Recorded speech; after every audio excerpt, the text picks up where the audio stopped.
Welcome back to Chapter 4 of our series, Credit Score Roadmap, From Confused to Confident 680.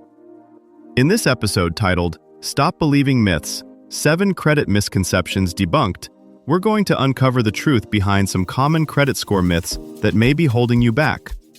So, if you're ready to separate fact from fiction and boost your credit confidence, let's dive in.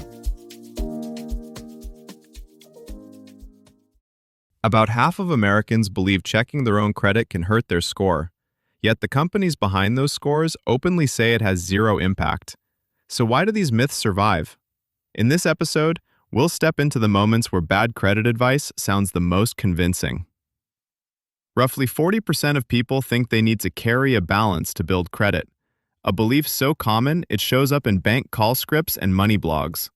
In reality, FICO, the CFPB, and multiple industry studies all say the same thing. Interest is just money you didn't have to spend. In this episode, we'll zoom out from any one myth and look at the larger pattern, how half-true rules of thumb turn into expensive habits. We'll walk through 7 of the biggest misconceptions about balances, closing cards, score shopping, too much available credit, and more, and compare them to what the data actually shows.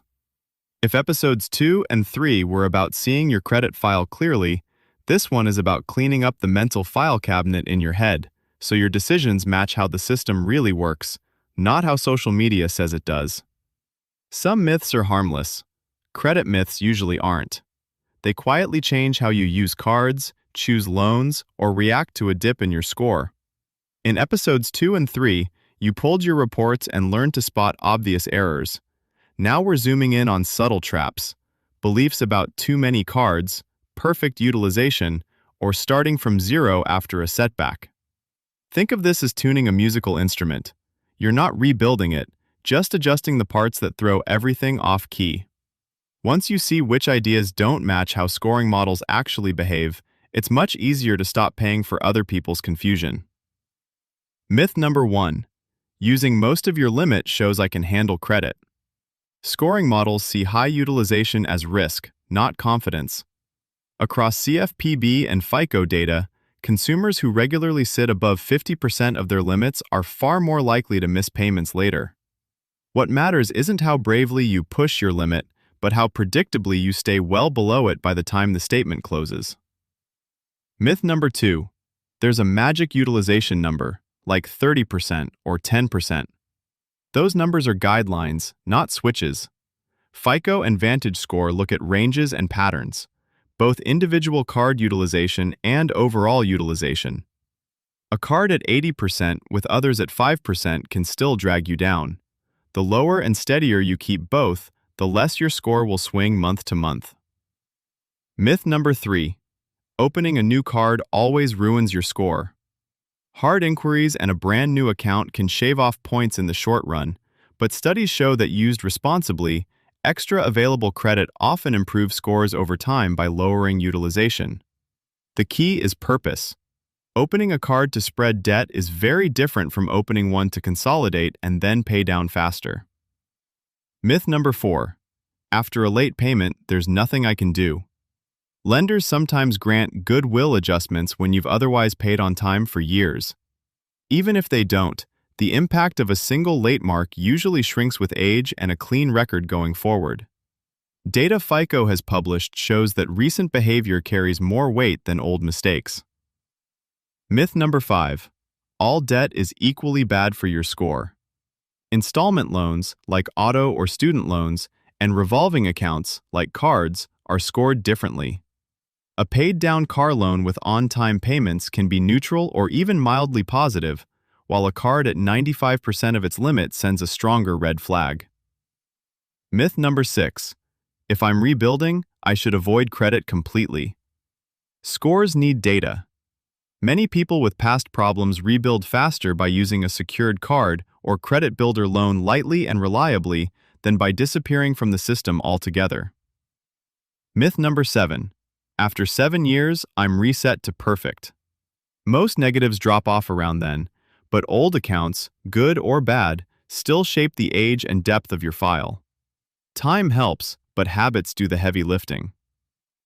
Your challenge this week: Pick one myth you've believed, then run a personal experiment that directly contradicts it, like paying cards down before the statement, requesting a goodwill adjustment, or opening a low-fee secured card, and watch how your score responds over the next 60 to 90 days. Think about someone training for a race using rumors instead of a coach. Sprint until you almost pass out, that proves you're serious. Or, never take a rest day, it makes you weaker.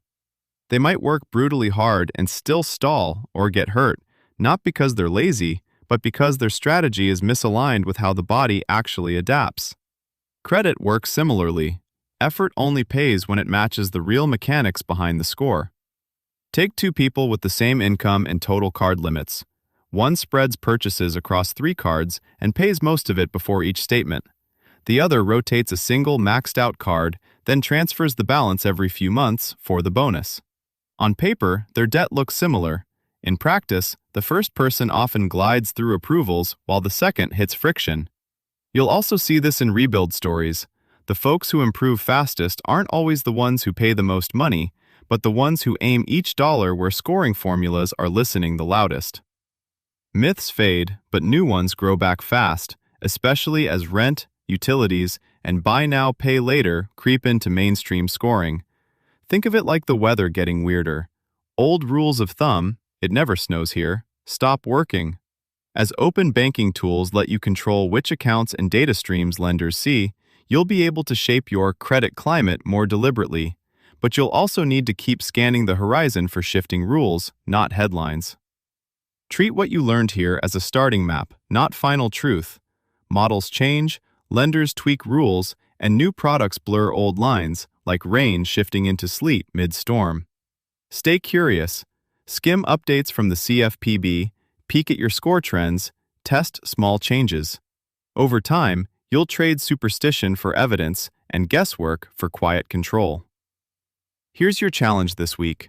Log into your actual credit accounts, not just Credit Karma or a score app, and pull your full credit reports from annualcreditreport.com. Then list every open account, its credit limit, balance, and due date in one place.